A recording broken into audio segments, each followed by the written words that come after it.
Pessoal, que bom que vocês voltaram aqui ao Tomate na Mão. Hoje nós vamos fazer o nosso resumo e as minhas observações sobre o episódio 25 da série Problema dos Três Corpos, que está sendo exibida lá na Tencent TV chinesa. A série Problemas dos Três Corpos é baseada no livro do mesmo nome, na verdade é uma trilogia, são 3 livros do Liu Cixin. Esse é o primeiro livro, aparentemente a primeira temporada vai ser o primeiro livro, já está programada uma segunda temporada que deve ser exibida em 2025, ou talvez ao invés de fazer uma segunda temporada eles façam uma segunda série, né, que seria justamente A Floresta Escura, ou A Floresta Sombria, que é o segundo livro da trilogia. Enfim, tá muito bacana a série, eu recomendo muito. Então, se você quer saber como é que você acessa essa série, ela tá de graça no YouTube, você pode entrar lá no canal deles assistir. Tem como colocar legenda em português, é lógico, é tudo em chinês na série, mas tem como colocar legenda em português. No primeiro capítulo, no primeiro vídeo que eu fiz aqui dessa série, eu expliquei direitinho como é que você faz para chegar no canal deles oficial. Eu vou deixar um card em algum lugar aqui para você acessar o primeiro vídeo da minha série, que eu explico como chegar lá se você quiser assistir a série original, né? Eu agora vou fazer uma rápida recapitulação do que aconteceu na série entre o episódio 1º e o episódio 24, para a gente poder falar aqui sobre o episódio 25. Não preciso explicar que vai ter spoiler, né? Lógico, né? Eu vou explicar tudo até o episódio 25. Então, se você não viu os primeiros episódios e caiu de paraquedas aqui e quer ver tudo com calma, vê primeiro ou vê as minhas recapitulações também. Mas eu vou explicar agora mais ou menos a história. Sendo que, lógico, é muito episódio, não tem como falar tudo aqui, né? Então vai ser bem simplificado, bem por alto o nosso resumo que eu faço aqui no início do episódio. Se você não quiser assistir esse resumo, se você já viu já está acompanhando meus resumos a cada episódio, você pode pular para o próximo capítulo do vídeo aqui do YouTube. Esse vídeo do YouTube tem umas marcações aí de capítulos, então se você pular para o próximo capítulo já vai ser o início da minha explicação sobre o episódio 25, que olha, tá excelente, tá? Mas vamos fazer então a nossa recapitulação. A história do livro, então, ela começa em 2007 na China, quando alguns cientistas começam a se suicidar, como por exemplo a Yang Dong, que é uma astrofísica que trabalha num acelerador de partículas, cheio de coisa e tal. Ela acaba se suicidando, deixando um bilhete dizendo que a física não existe mais, né? Que coisa estranha. E não é só ela não, tá? Tem vários outros cientistas que acabam se suicidando também. Então o governo chinês ele escala um time para investigar essas mortes misteriosas de cientista, que é justamente o Xiqiang e o Wang Miao, né? O Xiqiang já é um investigador policial e coisa e tal. O Wang Miao, ele é um cientista, né, que entrou para ajudar, porque afinal estão investigando outros cientistas, ficava mais fácil eles fazerem um par aí para investigar esse tipo de coisa, né? Então, eles são, digamos, os personagens principais desse primeiro livro, tudo gira em torno deles, da investigação deles para chegar aonde foi, né, quem foi, de que forma que os cientistas estão se suicidando, e também tem toda a parte da dinâmica entre eles, né, porque o Xiqiang é um cara mais bruto, um cara que não... Ele é inteligente, mas ele não tem uma inteligência refinada, né, não é um cara acadêmico. O Wang Miao, por outro lado, é um cara bastante acadêmico, mas tem um coeficiente emocional não tão elevado, vamos dizer assim, né? Então tem uma interação muito legal entre os dois nesse sentido, né? De crescimento mútuo, de ambos um aprender com o outro, né? As coisas, enfim. Mas isso daí, ao longo dos episódios, não dá para explicar aqui no resumo, né? Logo no início da história, eles sabem que tem alguma coisa a ver com uma organização chamada Fronteiras da Ciência, que é dirigida pela Shen Yufei. E mais adiante, eles descobrem também que a Ye Wenxi, que é essa senhora aqui, que também é uma cientista muito famosa, uma astrofísica, e é a mãe da Yang Dong, lembra aquela primeira que morreu logo no primeiro episódio, coisa e tal, ela também tem alguma coisa a ver com a história toda das mortes dos cientistas, né? E daí eles vão investigando um monte de coisa, eles tentam entrar na associação lá do Fronteiras da Ciência, começa a investigar o passado da Ye Wenxi. Ela tem um passado bastante conturbado, na época da Revolução Cultural Chinesa, que foi um período muito repressivo do governo chinês, lá pelos anos 1960, 1970. Ela perdeu o pai dela foi acusado pela própria irmã, né, e acabou sendo morto pelo governo, e ela própria também sofreu algumas acusações, então ela foi levada para um campo de trabalho forçado, né? Enfim, ela tem uma história realmente de muita briga contra o governo chinês, né?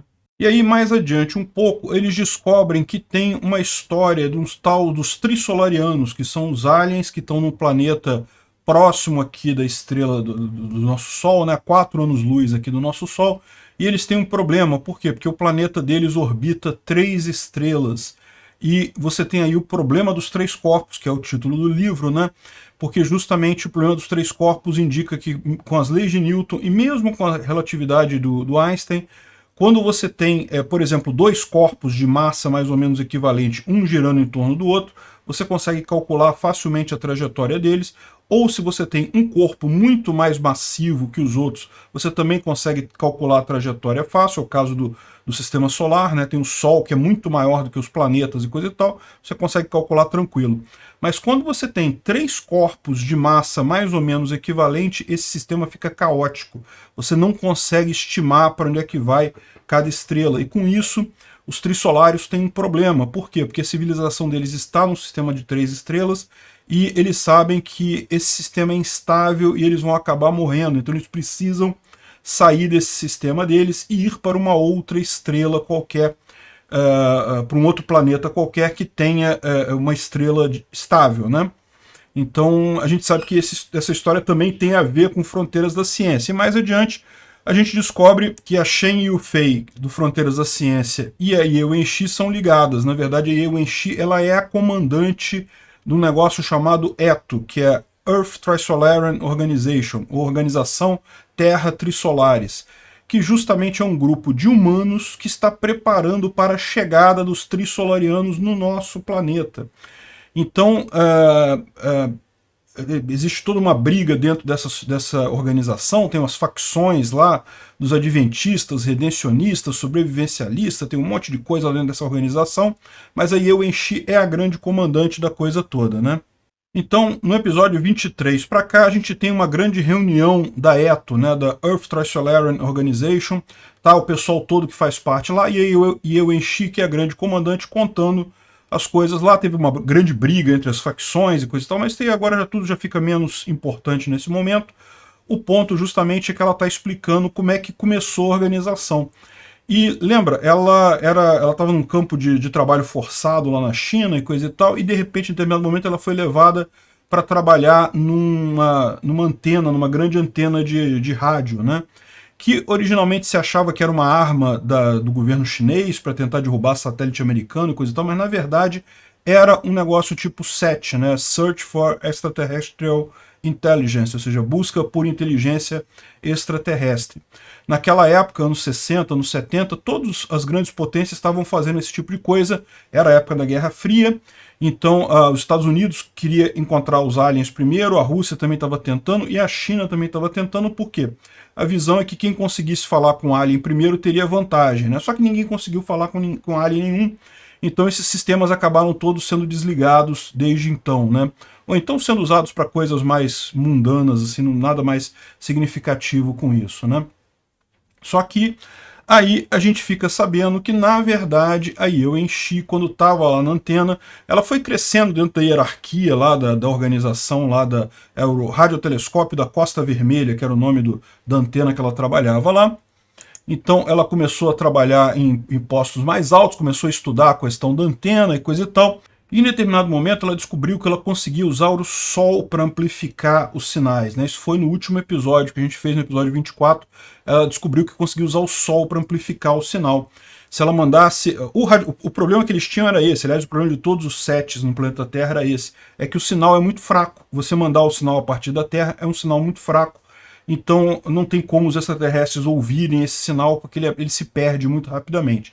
Porém, se você manda numa determinada frequência, numa determinada condição, esse sinal para o Sol passa a atuar como um amplificador, e com 100 bilhões de vezes mais energia, ele joga essas ondas para o espaço externo, e daí ela não tem autorização, ela não consegue autorização para fazer essa tentativa de mandar uma mensagem usando o Sol, mas aí ela vai e faz do mesmo jeito, de forma escondida, né? Só que aparentemente dá errado, porque ela faz a mensagem e nenhum outro radiotelescópio da Terra consegue captar aquela mensagem. Se o Sol amplificasse a mensagem e redistribuísse, é sinal de que a Terra deveria, né, ter também recebido essa mensagem e não recebeu. Então ela acha que deu errado, que a teoria dela de que o Sol amplificaria a coisa não teria dado certo, e daí ela meio que desiste dessa coisa de busca por busca por coisas extraterrestres, né, por inteligência extraterrestre. Ela continua trabalhando lá no padrão funcionário público, vai lá, faz os papel, preenche as coisas, coisa e tal, mas não está mais nem aí. Ela se casa com outro engenheiro que está ali na base, o Yang Weining, que é justamente o pai da Yang Dong, né, que depois vai nascer mais adiante. E daí continua o trabalho dela meio que no automático. Só que quando é no dia 21 de outubro de 1979, ela recebe uma mensagem bem criptográfica, assim, dizendo: não responda, não responda, não responda. Ou seja, agora, por que um alien vai responder exatamente isso, né? Como é que ele vai falar para ela exatamente isso, né? E a gente sabe pela história, pelo resto da história, que não ficou só nisso, que teve mais coisa aí, porque no final das contas criou-se, né? Ela virou a chefe dessa organização Terra Trissolares, e os aliens estão vindo, enfim, né, essa é a confusão toda, né? Então, mas o final do último episódio foi isso daqui, ela recebendo essa mensagem, e agora vamos ver o episódio número 25, que é muito cheio de ação, impressionante, mudou um clima totalmente aqui, muito legal o episódio, vamos a ele.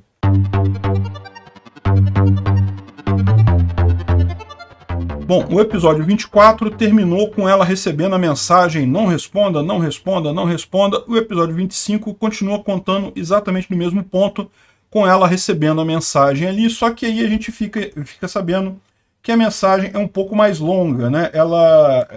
O não responda, não responda, não responda é a primeira parte da mensagem, mas tem mais coisa. Aí ela vai, essa aqui ó, é o não responda, né? Que foi a primeira parte da mensagem. Aí ela continua buscando as informações que está recebendo e coisa e tal, e começa a organizar tudo. Ela para de usar o computador, começa a decifrar tudo na mão, e daí ela chega na seguinte mensagem, né? Eu vou até botar para vocês aqui.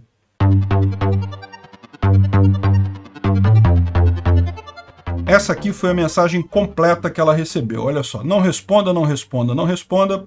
Nosso mundo recebeu a sua mensagem. Eu sou um pacifista no nosso mundo.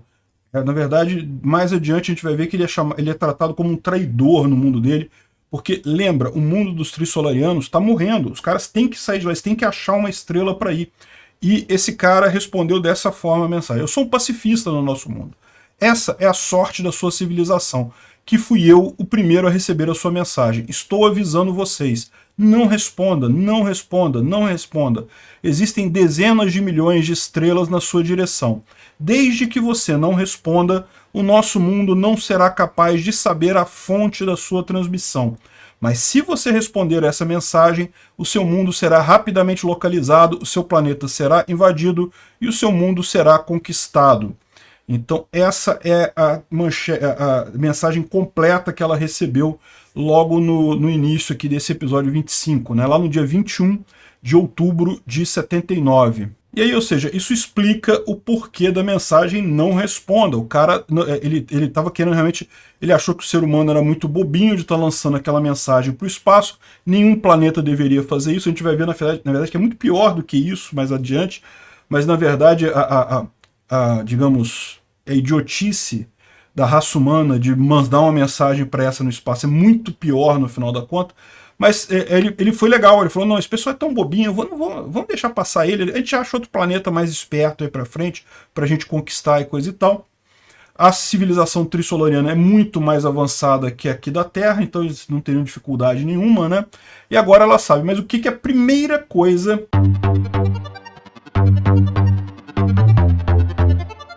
A primeira coisa que ela faz é pegar e preparar a mensagem.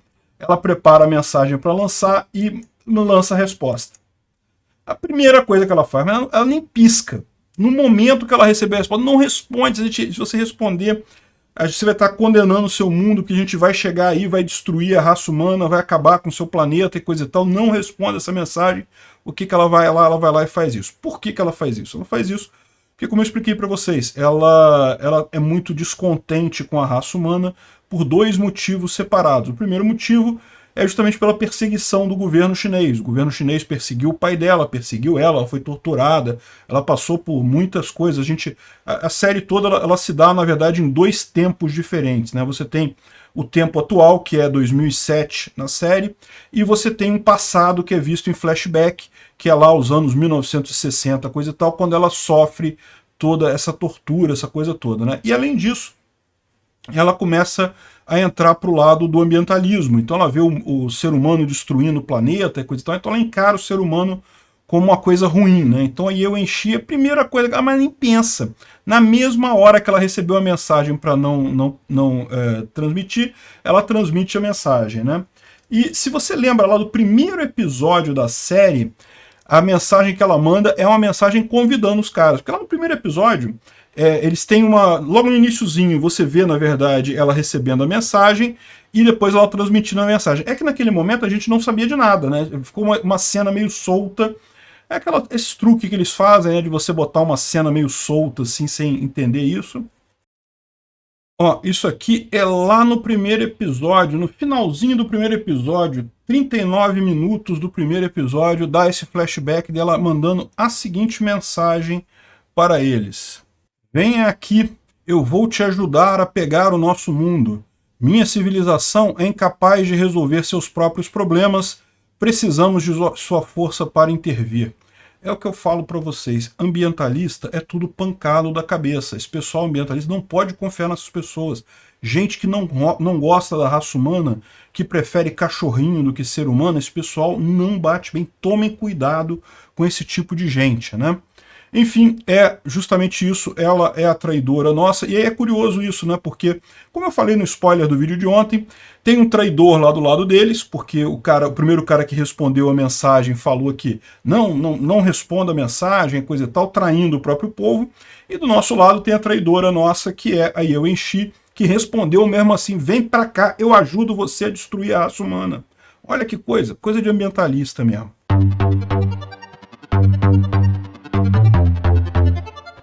E aí, ou seja, ela mandou a mensagem e pronto, agora já era. Agora ela já sabe que a raça humana está condenada, que os aliens vêm aqui para a Terra e vão destruir todo mundo.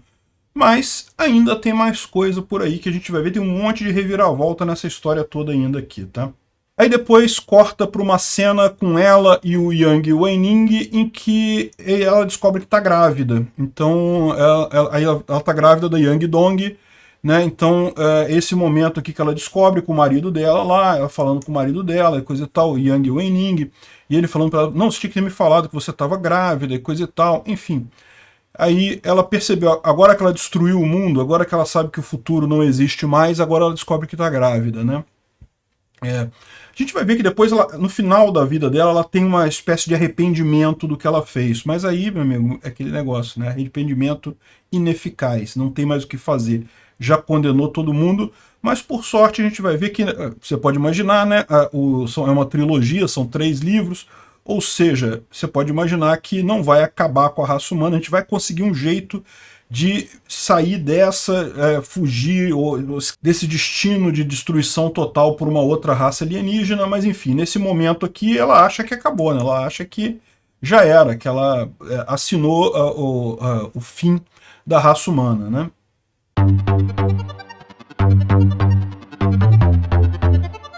E aí então volta para o futuro, né? Volta para a reunião da Eto que eles estão fazendo lá.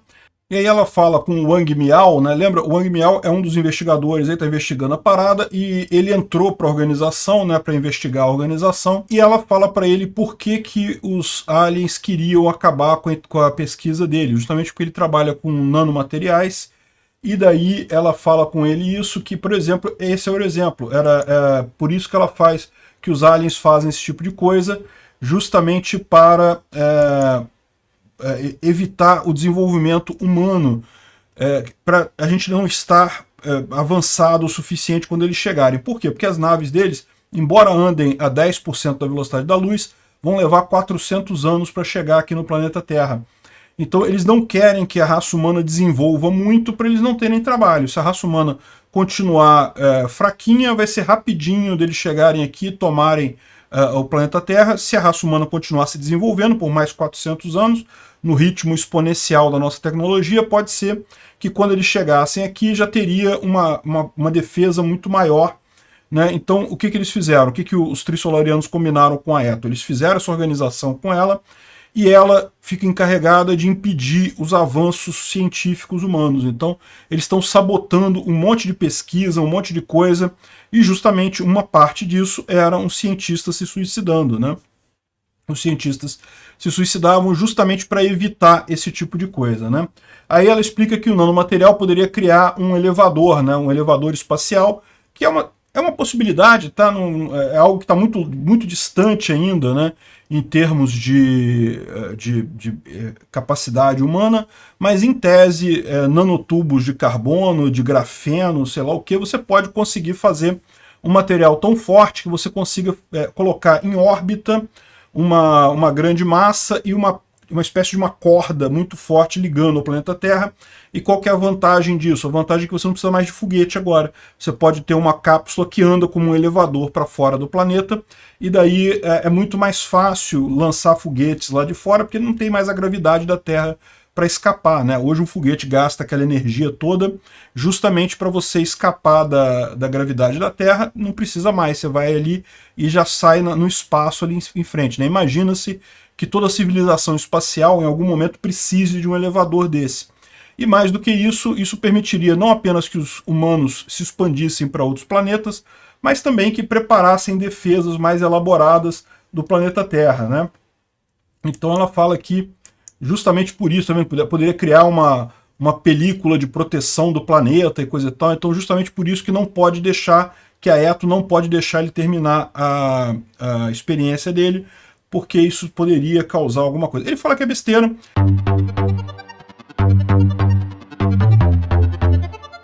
E ele tem um ponto aqui, tá? O Wang Miao tem um ponto aqui, porque ele fala assim, olha só, o que eu faço é pesquisa aplicada, né? Nanomaterial já é a coisa aplicada. Você teria que parar isso na fase de pesquisa básica, de ciência básica, porque depois que já está na parte de aplicação, se eu não fizer, se vocês me matarem, vai ter outro que vai fazer.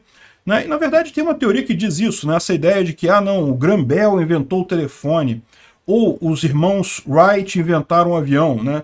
É até contestado aqui no Brasil a questão dos irmãos Wright terem inventado o avião, porque o Santos Dumont inventou um avião mais ou menos na mesma época também, com pouco tempo de diferença, e é exatamente essa teoria, que na verdade quando você tem a tecnologia madura, meio que não importa quem é que vai fazer a coisa. Às vezes a gente acha que não, que a pessoa que inventou o avião foi um grande revolucionário, mas não. Se não fosse, essas pessoas não existissem, alguma outra pessoa inventaria, porque já estava pronta a tecnologia naquele momento, né?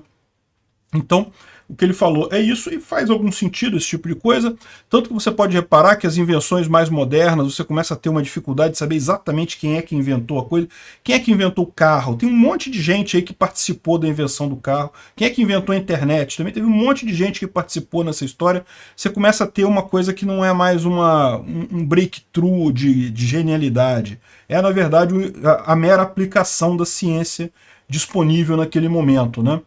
Então ele coloca isso, e eu acho que ele está certo, não está errado, né? Mas pelo visto os Trissolarianos preferem manter a raça humana sem conhecimento, né? Sem avanço tecnológico, então vão sabotando. E é por isso que existe essa organização, a Eto, e é isso que é o objetivo dela. Então repara que nesse momento a gente meio que fechou todo o arco do primeiro livro, né? A verdade é essa, tudo que, assim, que tinha de mais importante para entender, a gente entendeu. É lógico, ainda tem mais um monte de reviravolta de agora até o final desse primeiro livro, tem um monte de reviravolta ainda. Mas basicamente as perguntas iniciais foram respondidas.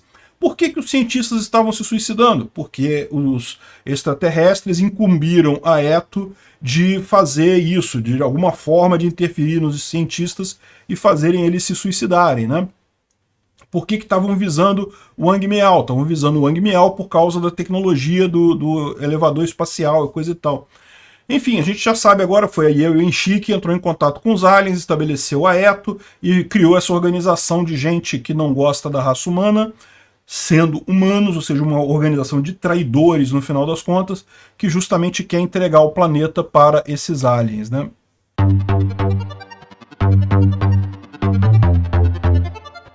E aí ele pergunta também, lógico, da filha dela, né, da Yang Dong, que ela fazia pesquisa básica, né? Takei Yang Dong, logo lá no início, no primeiro episódio, né, aparece essa cena dela vendo uma formiguinha aqui, né, que também meio que remete a essa história, porque na verdade, no final das contas, os Trissolarianos são tão mais poderosos que a raça humana, que a raça humana é quase essa formiguinha na parede, aí no vidro, aí nem sabe para onde é que está indo. Enfim, a gente vai ver algumas coisas nesse sentido ainda nessa primeira temporada, né? Mas essa é a analogia, né? Os aliens olhando para a raça humana acham engraçadinho, quase uma formiguinha andando no vidro. E eles até falam isso no primeiro episódio, né? Que, não, a formiguinha ela anda no vidro ali, ela acha que o mundo dela é aquele ali, mas ela não entende algumas coisas. Como é que pode ter alguma coisa embaixo? Ela tá andando no vazio e não sei o que lá. Mas pra gente fica muito claro o que está acontecendo. Ela tá andando no vidro, né? Enfim, essa mesma visão tem os aliens da nossa civilização, que é muito mais fraca, muito mais atrasada, né?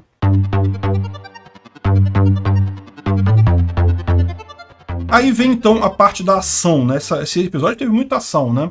Vocês lembram, tem o centro de batalha, né? O centro de controle lá de batalha, que é justamente um centro dos militares, que eles estavam investigando esse caso dos cientistas, e aí quando descobriram que era aliens, pronto, ficou todo esse comando, e daí eles decidiram invadir essa reunião da Eto e prender todo mundo para ver o que né, para tentar resolver o problema, porque afinal agora eles têm um problema muito maior, que é como é que o planeta Terra vai se livrar dos extraterrestres, como é que eles vão fazer para a gente se defender dos extraterrestres, né? Começa com essa história do centro de batalha, né?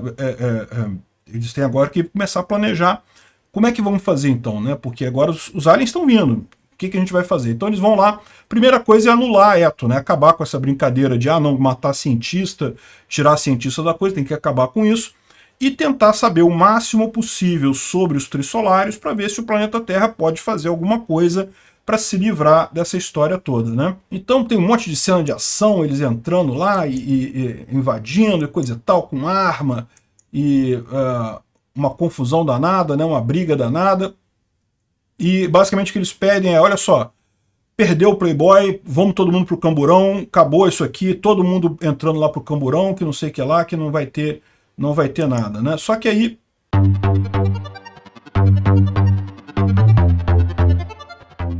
a Shen Shue, ela aparece com bombas atômicas. Isso aqui são bombas atômicas que estavam lá no lugar para proteção deles, né? Porque lembra, uma coisa que eles têm de vantagem eles têm uma linha de comunicação com uma raça alienígena muito mais avançada que a humana. Então essa raça alienígena também, ok, o pessoal da Eto está ajudando eles, né, a conquistar o planeta Terra, eles também passaram uns truquezinhos para esse pessoal. Então eles têm uma tecnologia, a Eto tem uma tecnologia bastante avançada em relação à raça humana de forma geral, justamente para permitir que eles, né, consigam fazer as coisas sem serem detectados e coisa e tal. Deixa eu ver que tem um monte de coisa aí, tecnologia, que vai aparecer agora nesses últimos episódios, né? E uma dessas coisas foi essa bomba atômica aqui que tinha na parada. A Shen Shue é a sobrinha da Ye Wenxi. Lembra, o pai da Ye Wenxi foi denunciado para a Revolução Cultural Chinesa pela irmã dela, ou seja, a mãe da Shen Shue. E depois a mãe da Shen Shue abandonou a Shen Shue, e aí quem cuidou ela foi justamente a tia, a Ye Wenxi. Apesar de não gostar da mãe, né, da irmã dela, porque a irmã dela denunciou o pai, coisa e tal, causou todo o problema na vida dela também. Ela criou a sobrinha e a sobrinha virou a guarda-costas dela. E justamente ela traz a bomba atômica e ela fala o seguinte para o pessoal, para os guardas: vocês podem prender todo mundo, mas a comandante tem que sair. Eu e a comandante a gente vai sair, eu vou sair para proteger ela, o resto todo você prende todo mundo, leva, conversa. Porque eles sabem também que a organização Eto é muito maior do que esse pessoal todo que está ali. Mas a comandante está ali, né? Então agora eles querem a comandante, né? Ela que deve saber de tudo, ela tem como contactar todo o resto da organização. Então, para a organização, a Ye Wenxi é muito mais importante que o resto pode prender todo mundo. E aí tem o dilema, né? Se tem bombas atômicas aqui, repara a coisa, né? Normalmente uma pessoa não pode fazer chantagem desse tipo, né? Vou usar uma bomba atômica aqui Mas lembra, esse pessoal aqui é suicida, eles não gostam da raça humana. Ah, vai acabar com a raça, vai acabar com todo mundo aqui, nós vamos morrer também. E daí, eles sabem que vão morrer, eles não estão nem aí para isso, eles já, né, entregaram a raça humana para os aliens, não estão nem aí para isso, então, né, realmente aí a chantagem com a bomba atômica fica significativa, né? E ela fala que, né, que vai detonar e pede isso, e tem snipers lá tentando acertar ela, mas só que a visão não tá boa, então o general Sheng, que é o comandante do Xiqiang, pede para ele ficar enrolando, para ele tentar estender um pouco o tempo para os snipers chegarem numa posição, os atiradores chegarem numa posição adequada para atirar, né, para matar a Chen Shui. Aí ele entra em modo rolando lero, né, aí fala da mãe dela e coisa e tal, e em determinado momento ele tinha até uma carta da mãe dela, então ele fala para ela, olha só, eu sei onde está sua mãe eu tenho contato com ela, tem uma carta dela para você aqui.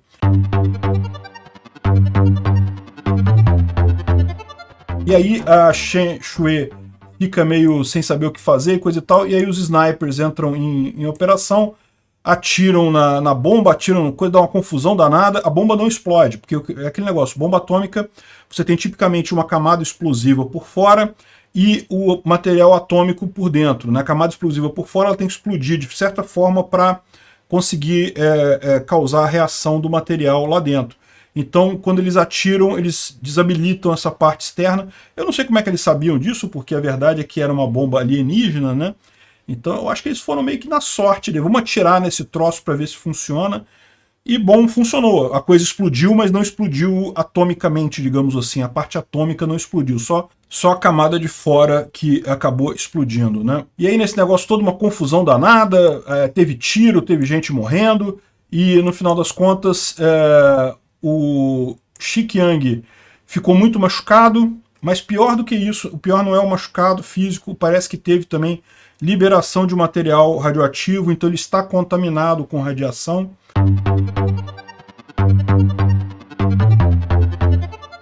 Aí no final eles estão no final, né, como eu falei para vocês, tem uma dinâmica toda dos dois personagens, né, do Xiqiang e do Wang Miao, né, que eles acabam, no início eles estão cheios de desconfiança, um não aguenta ficar perto do outro, mas à medida que o tempo vai passando eles vão se entendendo e coisa e tal, e aí no final o Wang Miao tá todo chateado aqui porque o Xiqiang está contaminado e coisa e tal, e ele faz esse gesto aqui um gesto assim, né, com os dedos aqui, porque isso foi reminiscente do episódio 5 ou 6, eu não lembro, mas lá no início da temporada, em que o Wang Miao viu o mundo piscando e coisa e tal, e ele ficou abalado, super abalado, pensando em se suicidar, querendo jogar tudo pro alto e coisa e tal, que provavelmente é o mesmo que leva os outros cientistas a se suicidar, mas aí foi justamente o Xiqiang lá que falou com ele, que conversou e falou que não, que mantenha o pé na realidade, coisa e tal.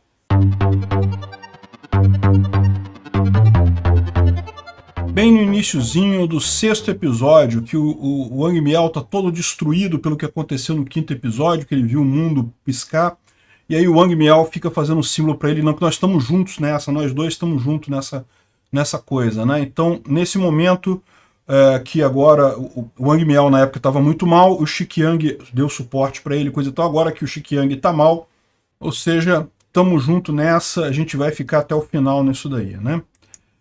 E beleza, como eu falei para vocês, ele está muito ferido, o Xiqiang, mas o ferimento não é o pior, o problema é a contaminação com a radiação da bomba, né?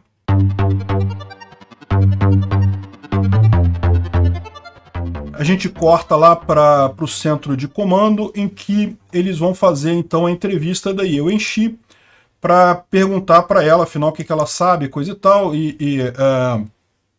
ela está sendo investigada ali. E eles perguntam para ela justamente o que aconteceu, se ela sabe do que ela está sendo acusada, e daí ela explica o caso lá da mensagem que ela mandou e coisa e tal, e aí ela explica que ela mandou a mensagem, depois ela substituiu todos os registros que tinham no observatório lá da Costa Vermelha por ruído, para ninguém saber que ela tinha nem recebido a mensagem, nem que ela tinha mandado a mensagem de resposta dos caras.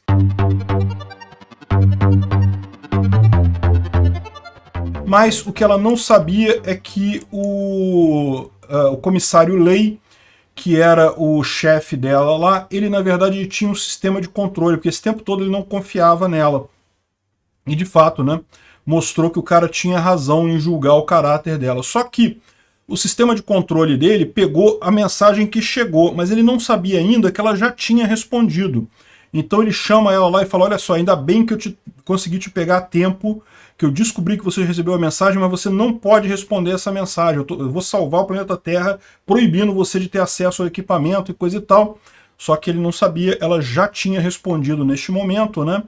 E em determinado momento ela fala que ela foi responsável, sim, por 2 mortes do comissário Lei e justamente do Yang Weining, do marido dela, né?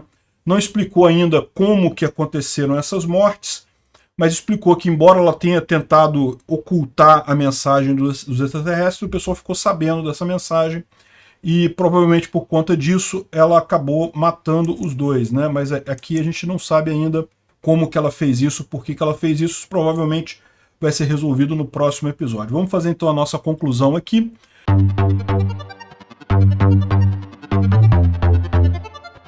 Olha, esse episódio muito bom, viu? Cheio de ligações, muita ação, muita coisa nova acontecendo, muita explicação dos fatos.